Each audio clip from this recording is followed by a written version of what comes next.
Let me see. We're having some issues. Miss Liz, tea time, making a difference, one cup at a time. Yeah, Miss Liz, tea time, making a difference, one cup at a time. So be sure to grab your tea, grab a seat, and tune in to Miss Liz, tea time. Making a difference, one cup at a time. Tea time, yeah. Tea time, time.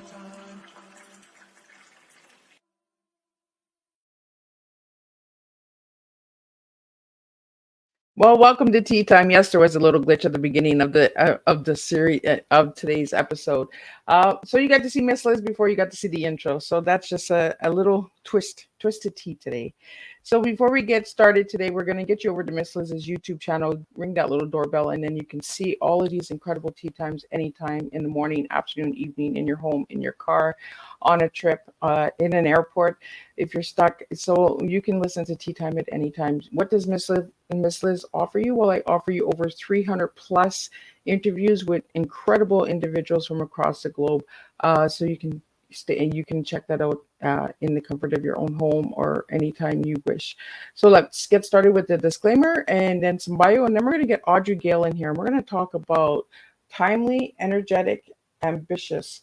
That's right, the tea that we are serving today. And we're going to be talking about a lot of incredible things, including her book called The Human Trial. And we're going to be talking about that. So grab your tea, grab your coffee, grab your wine, whatever you choose to drink. You do not have to drink tea to enjoy Tea Time with Miss Liz. So let's get started with the disclaimer for Miss Liz's Tea Time live show. Miss Liz, myself, is going live using StreamYard. Before leaving a comment, please grant StreamYard permission to see your name at StreamYard.com. Please be advised that the content brought forward for any Tea Time show hosted by myself, Miss Liz, is always brought forward in good faith. However, it may bring forward dialogues and opinions that are not representative of my platform. The facts and information are perceived to be accurate at the given time of airing.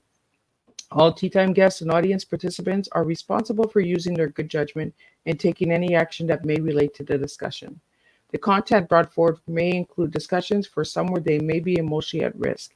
It's significant to know that this show is engaging in discussion forums only to offer and inspire awareness and connection and is not providing therapeutical advice.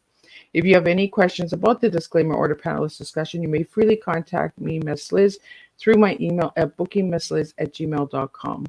Moving forward, should you choose to voluntarily participate in today's show in any aspect, I myself, Miss Liz, welcomes you. And should you decide that the show is not made for you at this time, I respect those wishes and will see you at a later show at a later date and time. And again, all Tea Time shows are hosted on Thursday, 3 p.m. and 7 p.m. Eastern Standard Time. If you see Tea Time on a Monday, Tuesday, Wednesday, it's a rescheduled, special, or surprise Tea Time that Miss Liz is bringing to the table. So now a little bit about my guest. Well, who is my guest? Well, Audrey Gale long dreamed of being a writer, but never anticipated the circuitous road. I know I'm not saying that right. She took to get there. After 20 plus years in the banking industry, she grew up tired of corporate gamemanship and pursued her master's in fiction writing at the University of Southern California. Her first novel, a legal thriller entitled The Sausage Maker's Daughter, was published under the name A.G.S. Johnson. The novel explored one woman's struggle to find her place amidst the upheaval of the radical 1960s. Her second book, The Human Trial, is the first book in a medical trilogy inspired by Gale's own experience with the gap between traditional medicine and approaches based on the findings of the great physics of the 20th century. Like Einstein and Bohr, both The Sausage Maker Daughter and The Human Trial incorporate Gale's fascination with historical and scientific research, and always with women finding their places. Let me get Gale in here. Let's spill some tea together. Audrey in here. Good afternoon, Audrey. Good afternoon to you. So, Audrey, let's get started with who was Audrey as a little girl and who is Audrey now? Audrey is a little girl and Audrey now. Audrey is a little girl. Let's see. Well, I think the relevant pieces of that, I'm the fourth out of five women in one family. I have four sisters. And I remember as a child telling my little sister that I was going to be writing books someday. And I even had titles going and so on and so forth. So I think I always had in the back of my mind the sense that I would become in some way associated with writing and publishing. And I have. It's miraculous what you put in your brain and it manifests over time.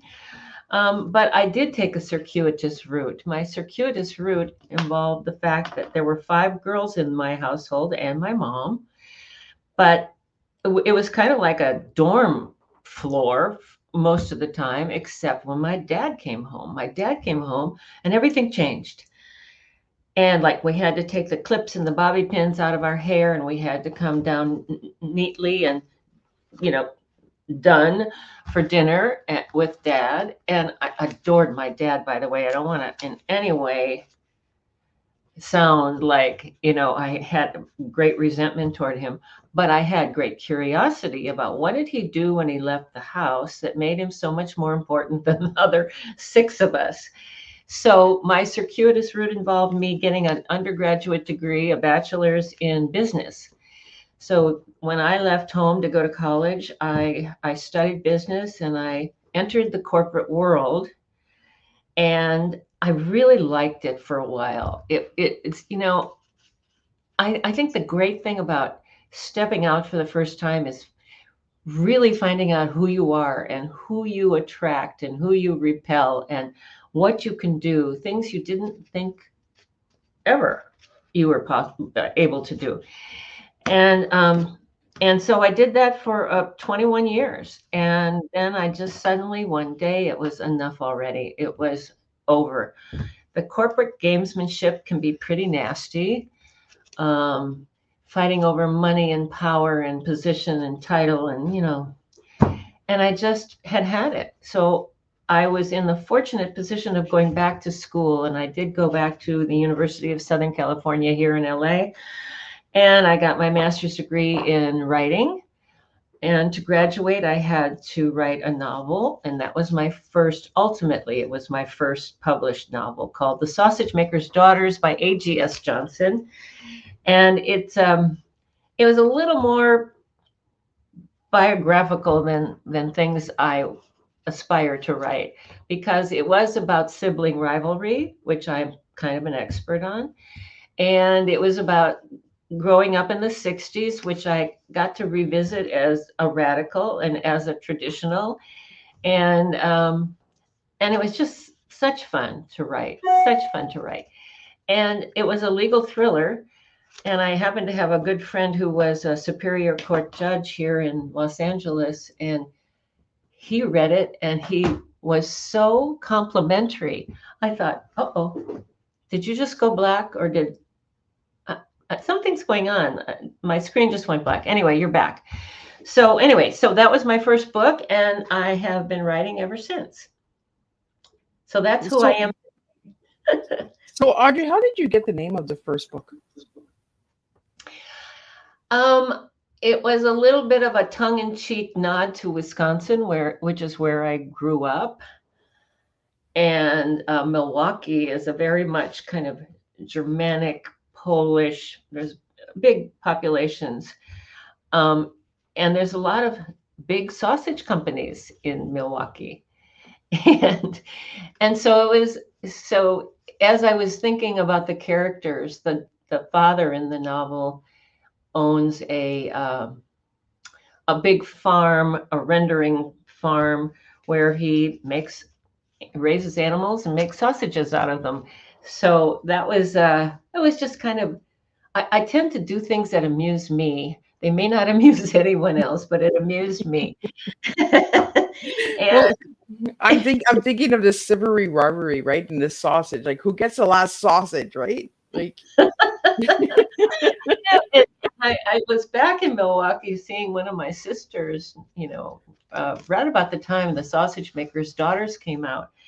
And we went to one of those famous old German restaurants in downtown Milwaukee that specialize in German beers and sausages, and it just felt like part of home.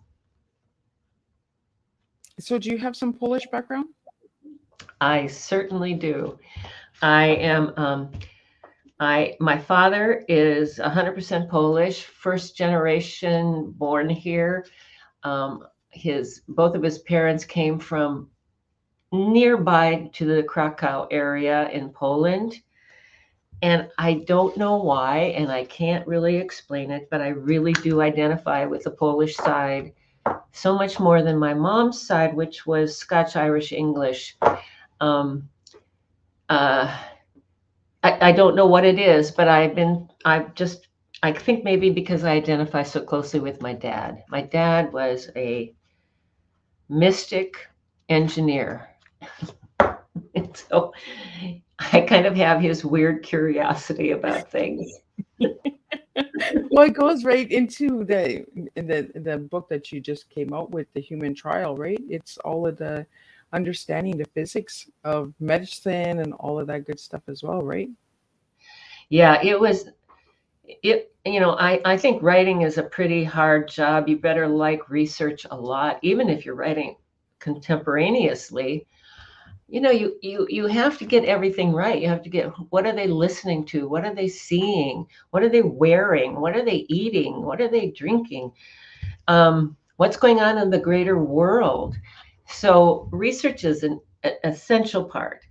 And so I had to do a deep dive into the 60s. Although I had lived through the 60s, I didn't live it in a conscious way. I was a little bit younger than 1968, when all hell broke loose all over the world.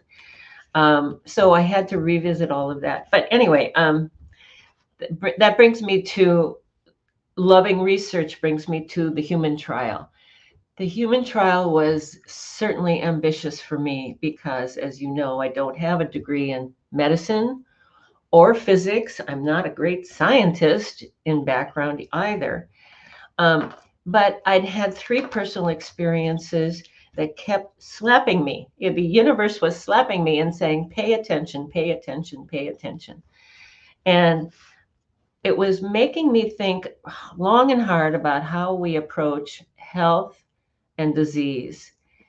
And so I started out having a very nasty illness in my mid-30s, which no specialist of Western medicine could even touch. And I really thought I was dying of leukemia or lymphoma or something. And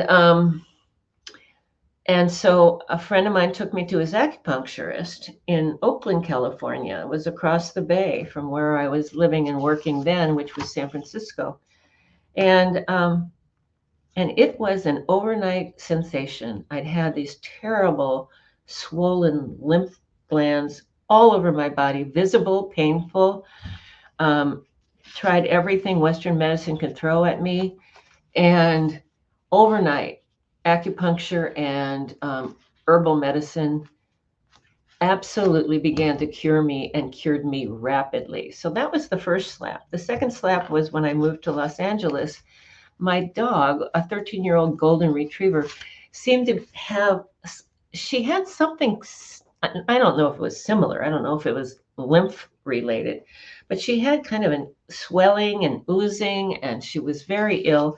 And I didn't have a vet, so I went to multiple vets, because every single vet I went to said, oh, she's 13 years old, she's a big dog, she's had a long life, just put her down. Well, okay, I just couldn't do it because I didn't have any friends in Los Angeles, and she was it. So, I mean, I wanted to try one more thing, and I found a holistic vet. And that vet really changed my life. Not only did he save the life of my dog and do a lot of really weird looking things that I could question and he would explain to me, but he turned me on to the original scientists that I researched.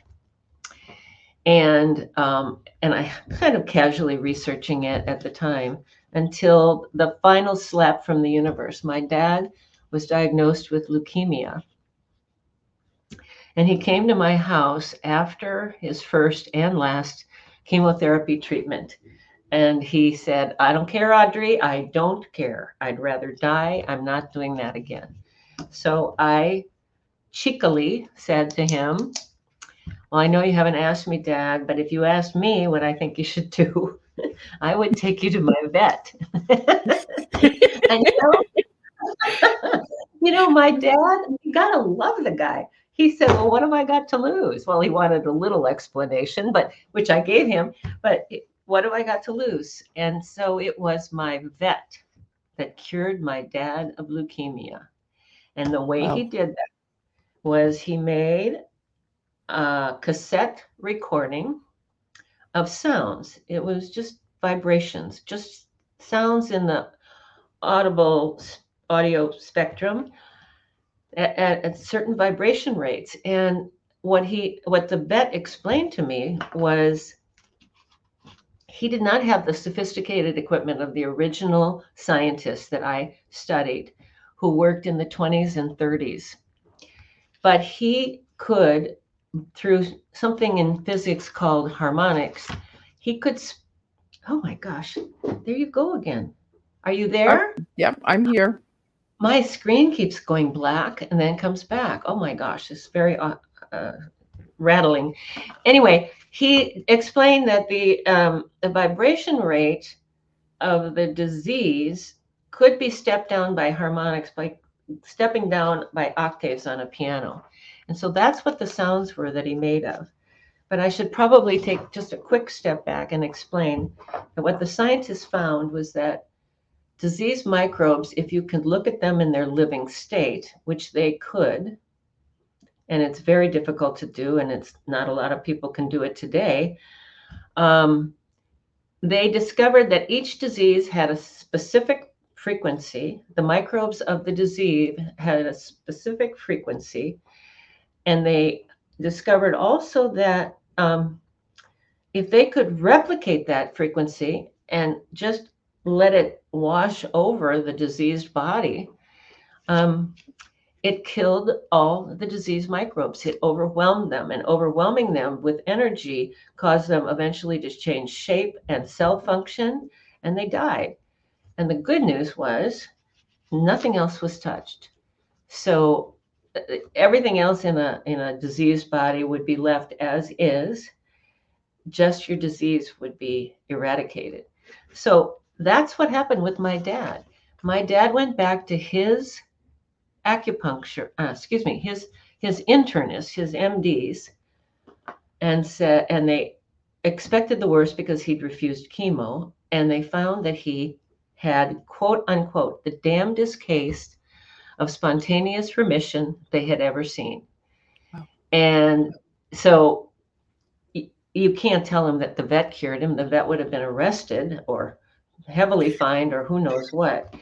But since then, the vet has died. He was quite elderly when I met him. He died, and my dad eventually died some years later of pneumonia. Wow. So I got those slaps from the universe, and I finally paid attention. Well, let's talk about good vibrations and frequencies, because a lot of my listeners are interested in sounds and frequencies and that out there. So have you used them to cure yourself for different illnesses as well, Audrey? Well, I went to a conference on all of this in 2016, and I met the head of a company in Canada, actually the other side of Canada, I think, on the western edge, whose husband was an early experimenter with this kind of vibrational healing. And he was a scientist, and I don't know what else. I think he was also an engineer. And he created a machine and that could replicate frequencies. And so that's exactly what the early scientists were doing, and with different kinds of equipment, of course. But I bought that machine, and I have to say that I have been incredibly healthy. So I haven't had to use it a lot, but I do every now and again. Just maybe this is the reason. I just sit down and boost my immune system. I think that is the secret to health. Your body is so complex. It is so complex that nothing that man could dream of could address all the things that are happening. You have 40 trillion cells in your body, and they are having 1 billion interactions every single second. So it's just mind-boggling. You just can't possibly get your arms around just those numbers, let alone if something's breaking down, how to address 1 billion interactions a second and so forth. So what I like about the machine is it does have settings for, like, sleep. It has all the diseases, regardless, all the diseases. But it has, improve your sleep, boost your immune. And those are the kind of things that I've used it for. Yeah, because I use a lot of the frequencies that are on YouTube for sleeping and the sounds and music. Some of them are it's like rainwater and like white noises and that. Uh, Uh-huh. so have Uh-huh. you used any of those, Audrey? Excuse me, I needed a little sip. No, I haven't done that, but it's like spa music. It's like massage music. It's like things that just kind of, I think they help align your your energy. Acupuncture believes in meridians, which I believe can be detected through electrical detection equipment today. And so there's these electrical flows, there's energetic flows passing through your body at all times. And so I think sound vibrations, like what you're mentioning, Miss Liz, I think that that's exactly what it's doing. It's just aligning your energy, and you find yourself kind of peaceful, calmer. Well, it helps me sleep. Yeah, of course. When I That's first started, I was like, "Oh my God, this noise is going to keep me awake all the time." But it actually put me to sleep, and I've been sleeping better since I've been starting to use that. And then there's also ones for healing the body and that when you're sleeping, because your body heals when you're sleeping as well. it I get does. to. So, It does. It does indeed. That's when it, restores everything. That sleep is important. so Audrey, how did you come up with the title, The Human Trial? So, I love suspenseful stories. I love writing suspenseful stories. I love a story that grabs me and catches me and pulls me through. And I also love a story that teaches me things when I'm not even realizing that I'm learning. So that was my hope with this book, The Human Trial. So my protagonist is a pathologist. He comes from a rough background. He is brilliant. He gets all the way through Harvard on scholarship. He gets a pathology specialist, and he meets another scientist at Harvard in the medical lab who is developing a very powerful and unique light microscope, which is now all of that is kind of reflective of who the real scientists were. There was an incredible discovery in terms of microscopy, and then there was this discovery of disease vibrations and healthy vibrations. So all of that was going back to the scientists. And then in my story, I have the two guys working on what they're discovering, these live microbes that they can see with this microscope. And then they discover the unique signature frequencies of each disease. And then they discover that those frequencies will actually eradicate the disease and leave everything else healthy and in place. So I built the story around that. It was very important to me that I give the science as good an airing as I was capable of, but I wanted it to be plain English. and that was quite a challenge. But I had a very good friend who is he was a pretty important physicist here in Los Angeles. He taught space physics at UCLA, whatever that means. And I have another very good friend here who is a pathologist and has multiple labs, and let me come to his lab and see through his microscopes and see how they, determine what to do with a disease, or how they determine how to cure a disease. Anyway, I had expert advisors all the way along, but I said to both of them, nobody understands what you're talking about. So my job is to take what you're telling me and put it in plain English, and I'd have to play it back to them. I can't believe they didn't laugh me out of the room, but they were very patient and very kind and very generous. And we eventually got where, okay, that pretty much says it. I'd like it to be more specific because I'm a scientist, but yeah, I think you've got it. So that is also informed the writing of the book. And so the gist of the book, the gist of the suspense, the building suspense, is that they discover this incredible thing about disease, these microbes and their signature frequencies, and what you can do with that frequency to cure the disease. And they were working along expecting, a Pulitzer Prize or a Nobel Prize, or, However, it was during the Depression. I used the Depression as an additional pressure. And they soon came up against great resistance from the medical establishment. And I think as soon as you say the word establishment, I think you have to know that this entity, whatever that establishment represents, is interested in the status quo.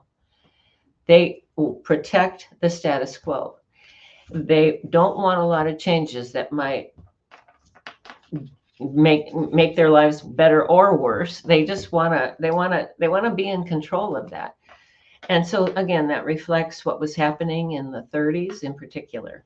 So that's the gist of the story. They come into tremendous conflict with the medical establishment, much to their surprise, and it goes from there.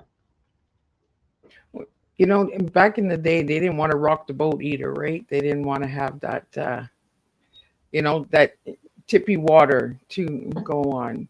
And I feel for scientists out there, it's a hard job, because it's to prove the facts, right? To bring the facts to the table. And like you said, to put it in plain English, like to try and explain that this molecule, molecule does this, and moves, and so did you find something interesting when you seen the microscopes? Like, were you at all when you were looking through that? No, because here's what happened to the real scientists. They were discredited. Their lives ended badly, and all the microscopes and all their research was suppressed. Oh, it has yet to come to full recognition and light. There is a growing wave of people, like you said, Miss Liz, about your audience using vibration in various ways. There is a growing wave of people saying something. I don't think it takes a scientist to tell you that something is wrong with our medical system. It is so expensive. It is completely chemically oriented.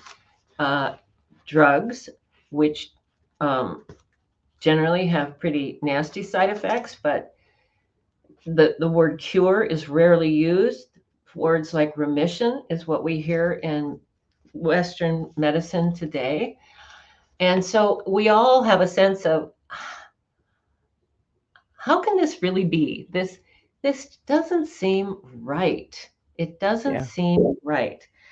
And so the suppression was very violent and final. And so my thought about writing this book was, I wanted to air what was out there at the time, and what is still out there, but sort of under the radar, and what is coming. I truly believe what is coming.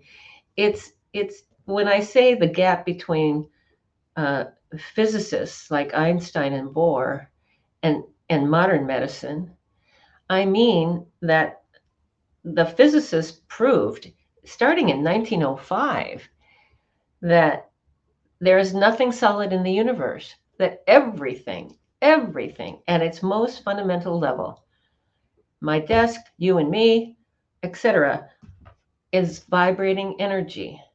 It's vibrating energy. And so that to me suggests that that should be a fundamental aspect of our health and our disease. Something gets out of whack in our symphonic vibrations. You know, you talked about how calming music can be and vibrations can be.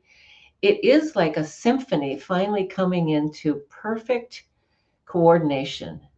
Everyone knowing their part, when to come in, when to leave, when to be silent, when to play, and supporting each other through this beautiful symphony. And that has kind of occurred to me as maybe that describes health in a really profound way. So, Audrey, I want to ask you a question. How do you feel about self-advocating for your medical healthcare? Self advocating. You mean, do you mean like calling the doctors to task? What are you know, asking for Like detailed in? self-advocating, like because we talk about medication, right? They're so fast to push the medication on us without understanding what's causing the illness or the disease. You Uh-huh. turned to holistic, right? You turned to the vet, and the vet was able to cure your father and your dog. How do you feel about reaching out to those holistic individuals in that? Like, do you feel that that should be a choice that we all have, or that we should be looking into? I think the number one question, or the number one answer to your question is you have to take responsibility for yourself. You must. It is essential. And what I tell people as a takeaway when I'm talking about my book is um, you need to consult all the experts that you think are relevant, and question authority. Let's go back to the 60s. Question authority. um, you have, it's essential that you go outside the box. When I recently had a little intestinal issue, I went to the homeopathic drugstore in Santa Monica, and I called my doctor's office, and my doctor's office prescribed drugs, and I said, I don't want those. I don't want drugs. So I put that aside, and I did what the homeopath recommended, and it was, again, you know, just it's so quick, it's so easy, it's so cheap. And so here's the thing you need to remember about your doctors. I love my doctor, and she is fabulous. But the drug companies, the big, huge pharmaceuticals, the big pharma, they contribute to almost every single medical school you can name. Yeah. They influence the education that our doctors are getting. And they also influence the regulatory agencies in our government that says you have to use this, you have to use that. This is the common practice, this is standard care. You have to recognize that maybe some of the things you're looking into, they've never been exposed to. And even worse, they've been told it's just a bunch of hooey. And and so that's why I say you must be responsible. You must be responsible. Well, it goes right back to self-advocating and taking responsibility, and questioning the authority. Just because we're told it's this way doesn't mean that we can't say, well, can we do it this way? There's got to be a different way, right? There's a path, there's a left and a right. It doesn't always have to be the right side. We can always go to the left side. Um, Right. and Right. I think it's deeply important, like for my listeners out there as well, they know that Miss Liz is big on advocating, and taking responsibility for our lives and self care. Sometimes the doctors don't have the answers, because like you said, Audrey, they're being taught a certain way, right? That they have to prescribe that Mhm. medicine, or that's the best medicine, or they get paid for a certain medicine if it's prescribed. Mm, There's bonuses and hidden stuff like that as well. Um, so yeah, I'm really glad that we're talking about this at the today on the table. So I am too. I am too because it it it has to change.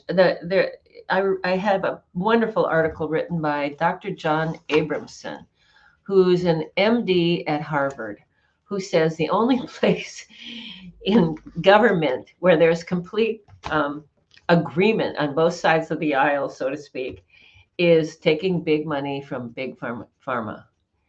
And so everybody's in everybody's pocket. There's just nothing but conflicts of interest out here.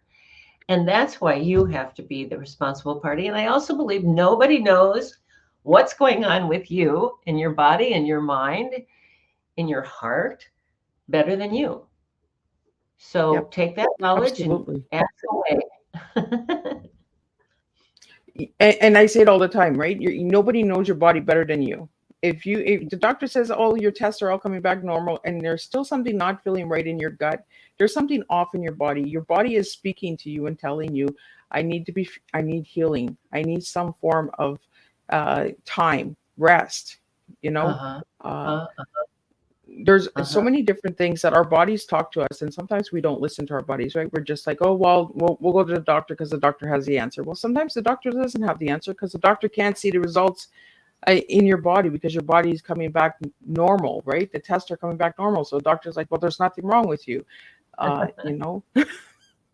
Yeah, exactly. I couldn't agree with you more. I think we're taught not to listen to ourselves. I think we're taught that there is an expert who will have an answer, and hopefully it'll be in the form of a handy dandy pill. Yeah. So it's no mess, no fuss, you know, and and that's a hard lesson to unlearn, but it is essential. And also bear in mind, it seems to me, if you bear in mind the fact that they don't like the word cure, that is telling you a big something. That is telling you a big something. I hope you have all had, I mean, I hope none of you have had the experience that I've had frequently of feeling like a guinea pig. Yeah, Let's that's try how I this, feel. try that. Let's combine these things. Let's stop one. Let's up the other. It's like, holy moly, this is my body. Yeah, it's You like know? a real circus, right? It's like you don't know what they're juggling next, right? Like, let me give you three pills instead of two pills, and then, oh, but let's forget that you took this pill, and there might be a side effect because you took that medication. You know, there's no research being done, and uh, for myself, Audrey, I always try to research everything. Like when I go see a doctor, and doctor says, "Well, we want to put you on this medication." Well, do I really need that medication? Is there something I can be doing? Can I be doing more exercise? Could I get more rest? Like, is there another way, another solution before I have to take that medication? And Yeah. it's Well, something not that you one that they're said right going to at the get paid beginning, right? for. Right? Not one they're going to get paid for. Right? Well, that's the thing, right? You're not getting paid if we don't want to take the medicine. So Yeah. it's a push thing, right? It's kind of a, like, listen to me. I got the education. I got this. I got that. Just take the pill. And You know, I'm that patient that says, well, let me look at the pill first. Let me do my research on the pill, and let me see if it interacts with the previous medication you gave me, because a lot of times they don't do that. They don't take the medication you took for years and put you on this new medication, and then it has a side effect, right? exactly. Exactly. I was just going to say something, but it's gone now. Uh, well, anyway, yes, It'll come back. exactly. So you just have to know where they're coming from. And here's what I wanted to say. I don't think the doctors are the guys that we interact with who see patients and see us sick and miserable. They feel our pain. And I believe they really want to help, but they have a limited toolbox. Yeah. And you have the opportunity to have a whole bunch of toolboxes to explore. And Yeah. they don't. And the medical profession in the United States, at any rate, is very strictly controlled, very strictly controlled.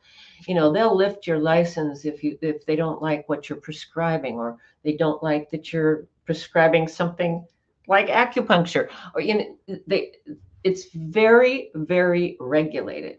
So they are also caught in a bind. The doctors that we see, they want to help, and they try to help the best way they know.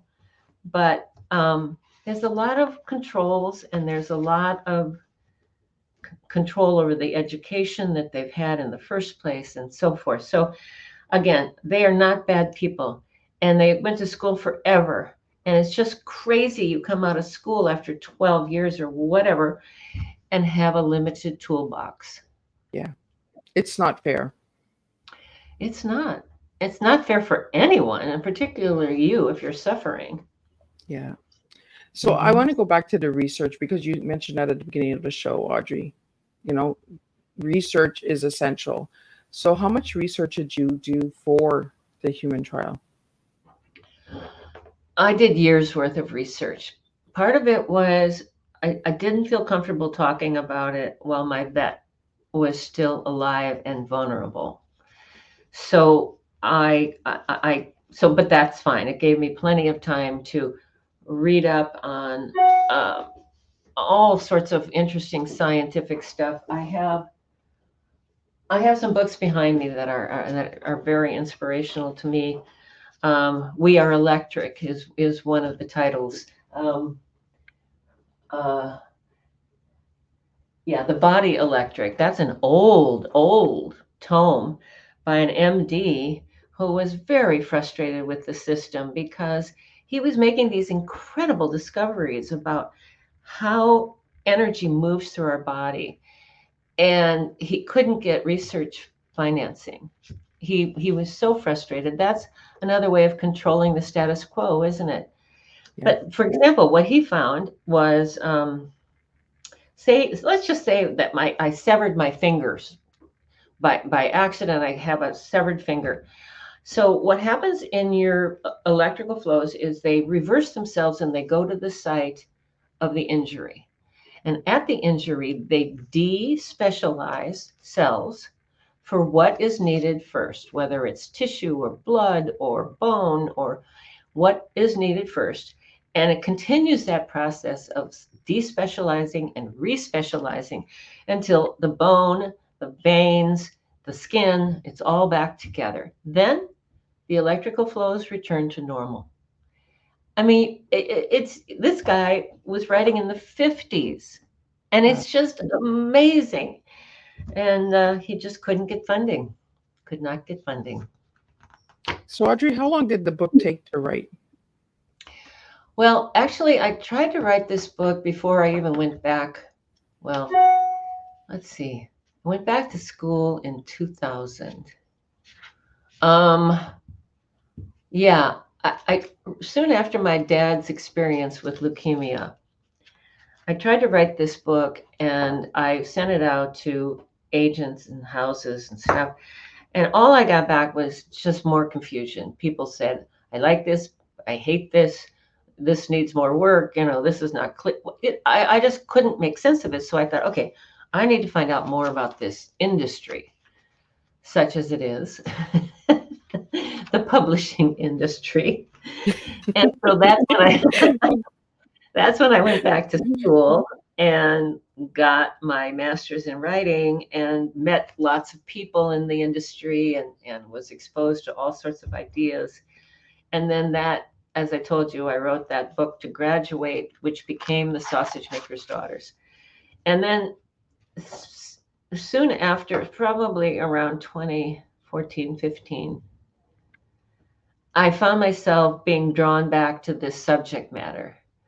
And so I started then and then kind of did a very deep dive right before a couple of years before I published. But it was years. It was literally years. And reading things about physics, reading new age physics, quote unquote, which is quantum physics, which is really, really, really what we're talking about here.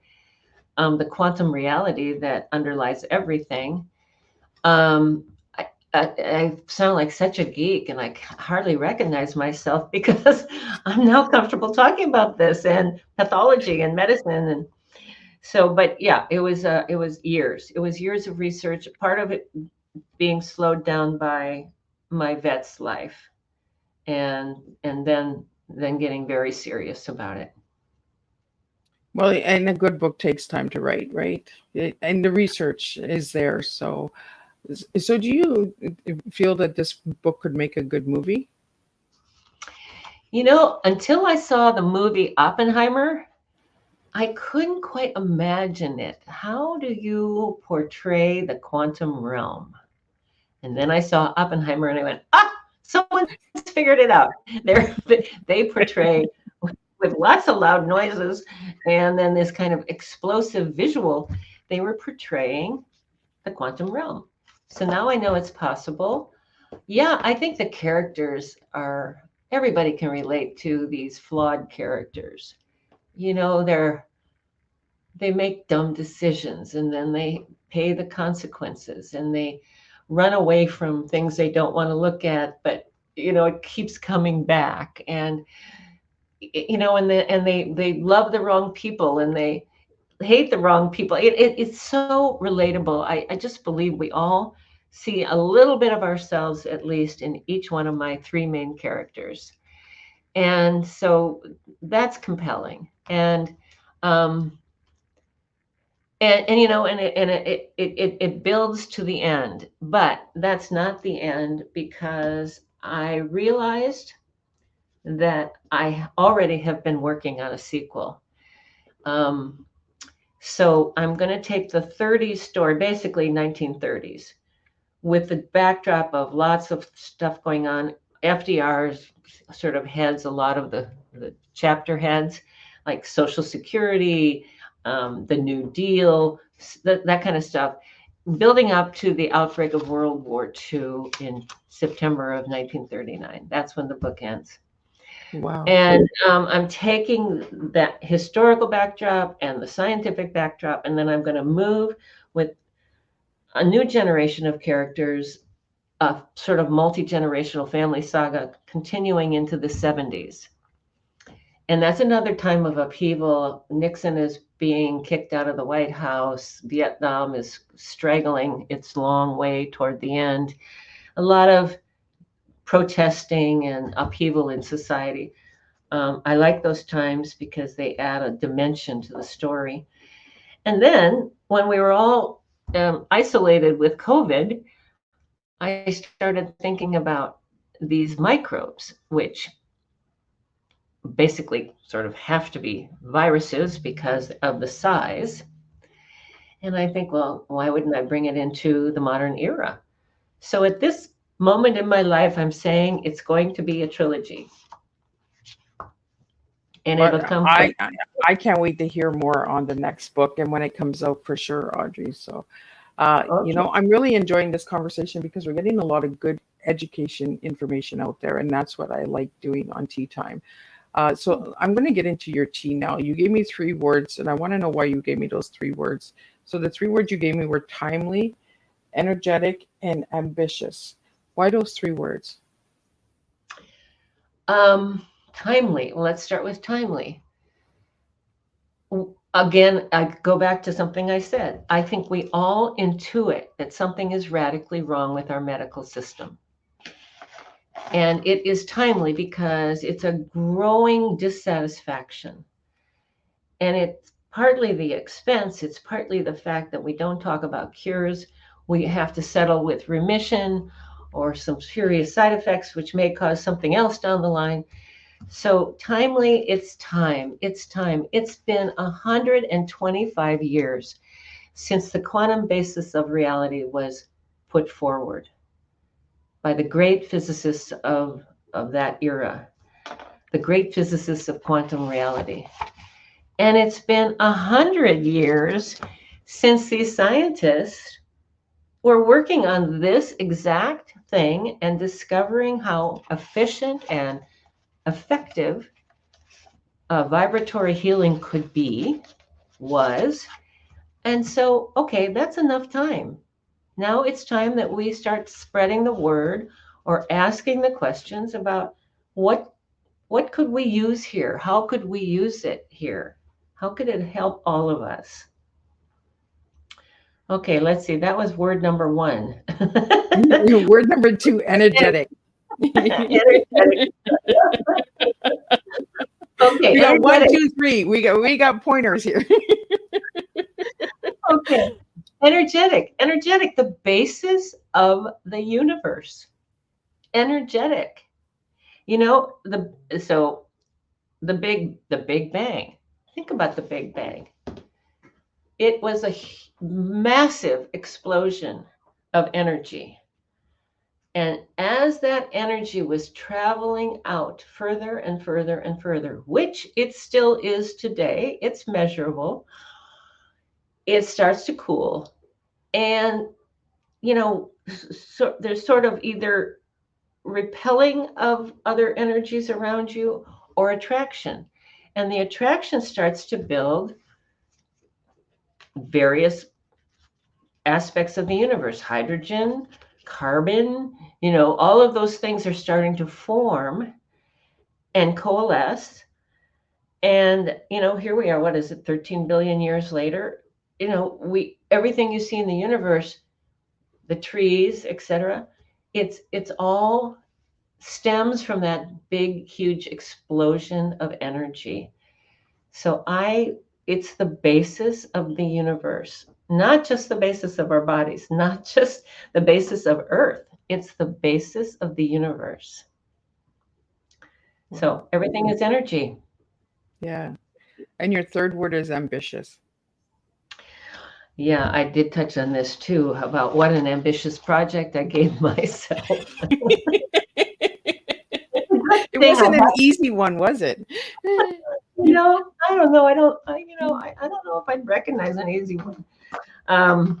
Yeah, I had to learn about physics. I had to learn about quantum physics. I had to learn about medicine and pathology.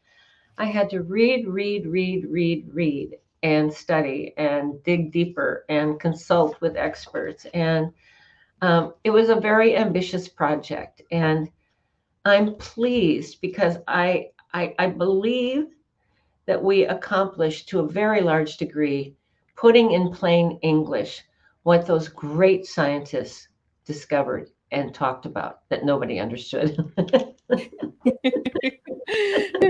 And Audrey, I asked you to give me one word to describe yourself, and you gave me the word curious. And you mentioned a little bit when you were little, you were the curious child that was always looking for stuff. So, I found a book that my dad inscribed to me just recently, and he called me his dreamer. So I just remembered my brain would catch on things, and then I would just be kind of lost in the moment, thinking about going wherever it went. And so, yeah, I think ultimately my curiosity is what drives everything. I'm interested. Does quantum physics sound interesting? Just the name? Well, maybe not. But when you think about what it means, and that everything we see is still vibrating on some level we can't see, then it just starts to titillate me. I just get, then I want to know more, and then I have to dig deeper, and so self-education was required, and then confirming all of that with some experts. And again, they were very generous and kind with me. So yeah, curiosity drives me. It drives I me. like it. When I hear the word curious, I think of Curious George, the monkey that always was looking for stuff. Exactly. So, Audrey, when I asked you what your favorite color was, you gave me purple. Why the color purple? It's so interesting. It's always been my favorite color. So I learned somewhere along the line that purple was the color of royalty. So maybe in my past lives, but actually, aside from that ridiculous statement, um, I'm just sort of attracted to the family of blues. The sort of more blue, violet, more red, purple, and all the shades in between. I tend to wear those colors. I'm just attracted to those colors. I don't know why. I don't know. It's a vibration for sure. So I just don't know what it's telling me. Well, you never know, right? It might be some Polish royalty in the family that, That was great. Royalty. I love. right? So, Audrey, what message would you like everybody to know? Your final message on tonight? My takeaway is pretty much standard, and I want to come back to it again and again. Nobody knows what's going on in your body as well as you, but you do have to train yourself to listen and be there. And then you have to take responsibility, especially if you're suffering in some way, for finding the best possible way of addressing whatever you're struggling with. So I believe in Western medicine, but it is not the only place I go. I go to acupuncture, I go to chiropractic, I go to homeopathic, I explore and I talk to everybody, and I read and I try to understand. I mean, now in today's world, you can Google anything and you may or may not get an accurate answer, but you'll get a million of them. And so, it's just be aware of yourself and take responsibility and question authority and question lots of authorities. So, Audrey, if anybody wanted to reach you, how could they reach you? So they could go to my website, audreygaleauthor.com, and Audrey is Audrey. Gale is like the big win, Gale, author.com. And there's a way of reaching me there. I'm also on a bunch of social media, so I do post there from time to time. So, and in terms of getting the book, you can get it anywhere that books are sold. Your local bookstore may not have it in stock, but they can order it. Amazon, Barnes & Noble, all of those sites have it, and it's available in paperback, audio, and ebook. So, Audrey, do you have any upcoming events or book signings or anything like that? The thing that has kind of taken over in today's post-COVID world is doing a lot of stuff on the internet, and like these podcasts. This is so great. I don't have to be in an airport all the time, and I do on a monthly basis do my own speakers series where I bring people from the world of electromedicine, people from medicine, MDs, people from acupuncture, people from as many different specialties as I can find. And I interview them on my speaker series. And again, that information is available on audreygaleauthor.com. I have taken a hiatus on the speakers because I'm trying to finish my sequel. It's going very slowly. Oh, and that takes time, right? Oh my God, it's going very slowly, but I really do need to focus on the sequel. So there's a hiatus, but I will resume sometime in the fall. Awesome. Well, it was a pleasure having you today on Teatime and getting to know you a little bit more and getting a good conversation and getting some good educational stuff out there. Again, the message today is be your own advocate and research and question authority. It's okay to ask questions, guys. And it's okay to get a no and a yes sometimes. And look for other resources besides the medical field. There's also holistic medicine out there. Sound and frequencies. Check out Audrey Gale's website. If you guys have any questions or any concerns, you can email me at bookingmissliz@gmail.com or check out Miss Liz's website at www.misslizsteatime.com. And we will be back tonight at 7 p.m. with the second guest, and we'll be talking about children's books and her new book as well with Marie Powell. And we're going to have a good conversation and serve you a new style of tea because Miss Liz always brings you a new TEA. And sometimes it ain't the TEA, it's 3 different words. And we just go down the rabbit hole and see what we can bring out and have a good conversation and connection with each and every one of us. Until then, I encourage all of you guys to keep sharing your teas, keep being authentic and keep being yourselves. And ask yourself why and what your purpose is each and every day. And look in the mirror and say, it's because I matter. Until then, I'll see you at 7 p.m. Eastern Standard Time for the second tea time of this week. Thank you.